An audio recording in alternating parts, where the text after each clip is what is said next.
हर ही ओम नमः शिवाय ओम नमः शिवाय ओम श्री भद्रकाली समेत वीरभद्रस्वामिने नमो नमः मातृपितृभ्यो नमः आचार्य अतिथिभ्यो नमः श्रीमाता ललिता त्रिपुर सुंदरये नमो नमः।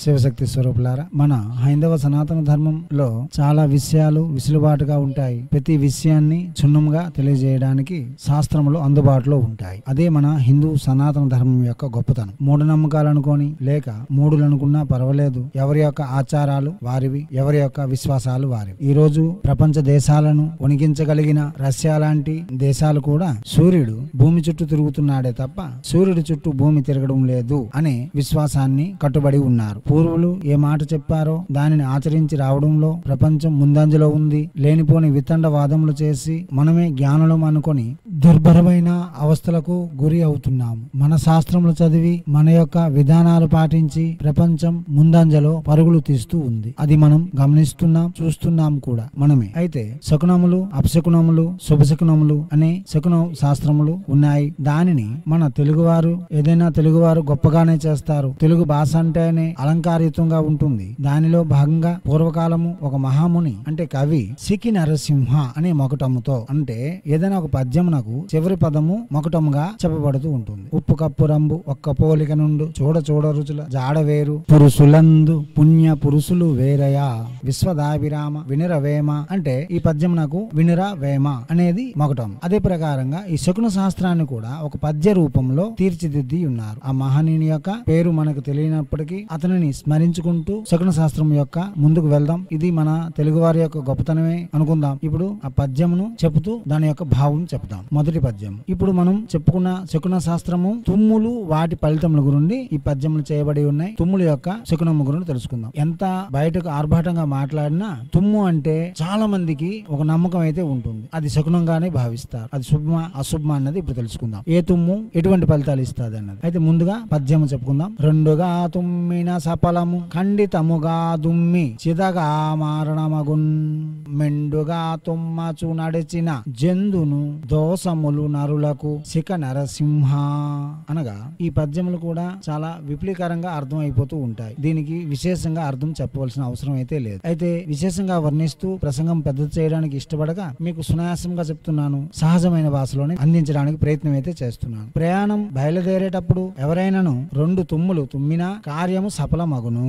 రెండు తుమ్ములు పడేటప్పుడు బయలుదేరితే ఆ కార్యం తప్పక సఫలం అవుతుంది. ఖండితముగా తుమ్మి చీదిన అంటే సగం తుమ్మి చీ అని చీదుతారు కదా, అలా చేస్తే మరణము అంటే నరక ప్రాయము అంటే ఏ పని మీద వెళ్ళామో అది చాలా దుఃఖాన్ని కలగజేస్తుంది అని అర్థం. ఒకటిగా తుమ్మిన కీడు కలుగుతుంది. తుమ్మి వెంటనే తుమ్ముట మళ్ళీ వెంటనే తుమ్ముట అంటే ఎక్కువ తుమ్ముచు నడచిన దోషము కలుగును. అంటే మనం ఎటైనా బయలుదేరినప్పుడు మనం తుమ్ముతూ ప్రయాణం సాగించకూడదు. అంటే తుమ్ము తర్వాత తుమ్ముతూ గమనమును సాగించకూడదు. అంటే నడక సాగించకూడదు. ఇక రెండవ పద్యము. తుమ్ముచు దగ్గుచు నడచిన నెమ్మది శయనించి యుమియు నిజమగు బహురో గమ్ముల బాయని జాడిగా జిమ్మను తుమ్ముల పలంబు సికి నరసింహ.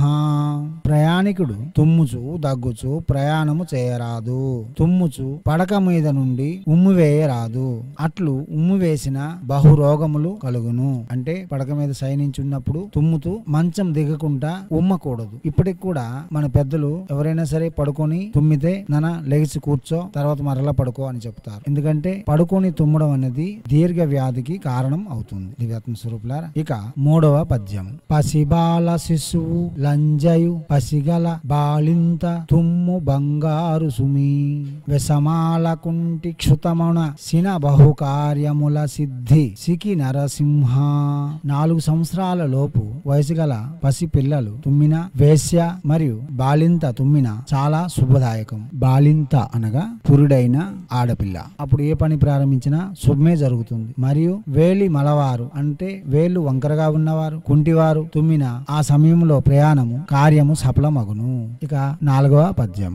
ఇలాగోకిన గడకేగిన దలగోకినన్ జింత సేయ దడన్ బడన్ జిదన్ బలు కష్టము తుమ్మిన తరి శిలలైనం గష్టవడును సికి నరసింహ.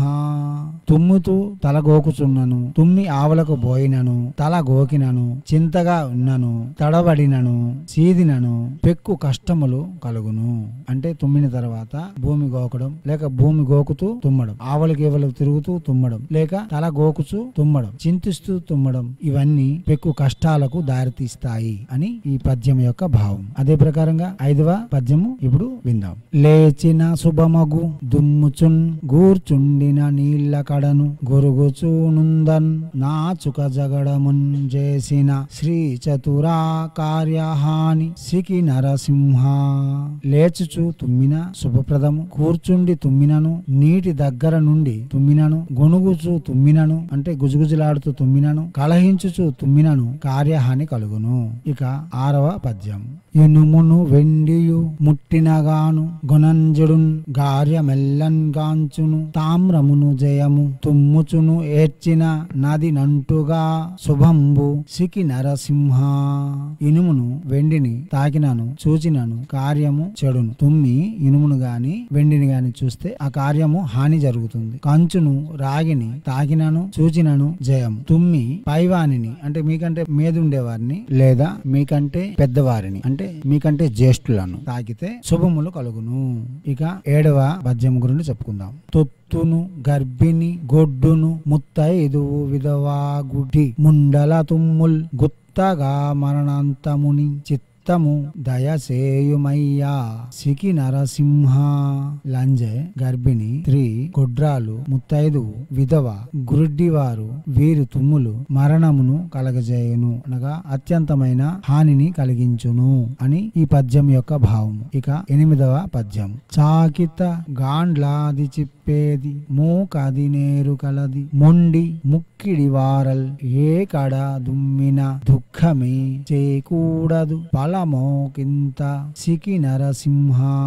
చాకలి, గండ్ల, తెలుకల, కలుపు, మూగ, ఎరుకల, మొండి కుల స్త్రీలు, ముక్కిడి స్త్రీలు తుమ్మిన దుఃఖము కలుగును. ఇక్కడ శాస్త్రము వివరించింది కాబట్టి మీకు వివరించ జరుగుతుంది తప్ప రత్నశ్రీకి ఎటువంటి జాతి భేదం అయితే లేదు. దివ్యాత్మ స్వరూపులారా, శకునములు ఒక విధానంగా చెప్పబడుతూ ఉంటాయి. అక్కడక్కడ జాతి అంటే వారి యొక్క ఆచారం అనుసరించి కూడా శకునములు కలుగుతూ ఉంటాయి. ఆ విషయంలో చెప్పుకోవాలంటే బ్రాహ్మణుడు ఎదురు పడేటప్పుడు ఒంటరి బ్రాహ్మణుడు చూసుకుంటూ వెళ్ళకూడదు. ద్విజులు, బ్రాహ్మణులు అంటేనే ద్విజులు, ఇద్దరు బ్రాహ్మణులు చూసి వెళ్తే శుభములు జరుగుతాయి. మరి అలాంటప్పుడు అక్కడ కూడా జాతి పేరు చెప్పడం జరుగుతుంది కదా, అది బ్రాహ్మణులే ప్రతిపాదించి ఉన్నారు కదా. కాబట్టి ఇక్కడ జాతి పట్టింపులకు తావివ్వవద్దు. శాస్త్రము నేర్చుకోవడం కోసమే మీరు దీనిపై దృష్టి పెడితే చాలా మంచిది. దివ్యాత్మ స్వరూపులారా, ఇక 9వ పద్యం. 4 పాదముల జీవము నాలో చనుమపుడు నయమౌనేడా తుమ్మన్ వలయము మరణాంతము శ్రీలోలా తప్పదండ్రు సికి నరసింహ. ప్రయాణమైన సమయమున గాని ఆలోచన సమయంలో గాని వేడుక సమయమునందు గాని 4 కాళ్ళ జంతువులు తుమ్మినా ఆ ప్రయాణము చేయరాదు. ప్రమాద హేతువుగా భావించాలి. అది ఏ జంతువు అయినా సరే 4 కాళ్ళ జంతువు. ఇక ప్రయాణము బయలుదేరినప్పుడు ఎవరైనా తుమ్మిన మొసలి, బంగారము, స్త్రీల నాట్యము, తాంబూలము వేసుకున్న వారి ముఖము చూచిన తుమ్ము యొక్క కీడు తొలగును. అనగా ప్రయాణం సమయంలో ఎవరైనా తుమ్మితే బంగారం వేసుకున్న స్త్రీ యొక్క ముఖమైనా చూడాలి, తాంబూలం వేసుకున్న వారి యొక్క ముఖమైనా చూసి బయలుదేరితే ఆ దోషము పరిహారం అవుతుంది. ప్రయాణము వెళ్ళినప్పుడు గొడ్రాలు, విధవ, గుడ్డివారు గాని మూగవారు, చాకలి, తెలుకులు, ఎరుకల, మెండికాల స్త్రీలు తుమ్మిన ప్రయాణము మానవలయును. తెలుకులు వారిని గండ్రవారు అందరు. ముఖ్యముగా ఎదురుగా తుమ్మరాదు, విరోధములు కలుగును. తుమ్మి దగ్గిన తొలగును కీడు అందరు. అంటే తుమ్మిన తర్వాత దగ్గితే ఆ కీడు తొలుగుతుంది. దగ్గు పడిసము తుమ్ములు పట్టించవలసిన అవసరం లేదు. అంటే తుమ్మిసి దగ్గిన వారి యొక్క తుమ్ములు పట్టించుకోవాల్సిన అవసరం లేదు. దివ్యాత్మ స్వరూపులారా, హైందవ సనాతన ధర్మంలో మనకంటూ కొన్ని విశ్వాసములు ఉన్నాయి. ఆ విశ్వాసములను అనుసరించి శాస్త్రములు మనకు ఏవి సూచించి ఉన్నాయో వాటికి ఆచరించడం మన యొక్క క్షేమదాయకంగానే భావించాలి. దివ్యాత్మ స్వరూపులారా, అర్థం చేసుకుని ముందుకు సాగుతూ ప్రతి క్షణము, ప్రతి దినము, ప్రతి పనిలోను శుభములే కోరుకుంటే శుభమే కలుగుతుంది. దివ్యాత్మ స్వరూపులారా, ఎటువంటి సందేహములకు తావివ్వకుండా హైందవ సనాతన ధర్మ ఋషులు మనకి అందించిన విసులుబాట్లను వినియోగించుకొని మనకంటూ ఒక గుర్తింపు తెచ్చుకుంటారని ఆశిస్తూ ఎప్పుడూ మీ సేవలో రత్నశ్రీ హిందూ సేవా సమాజ్ ఆచార్య భీమసింగ్ రవికుమార్ ఆఫ్ నిఖిలానంద సాగర్ మహారాజ్.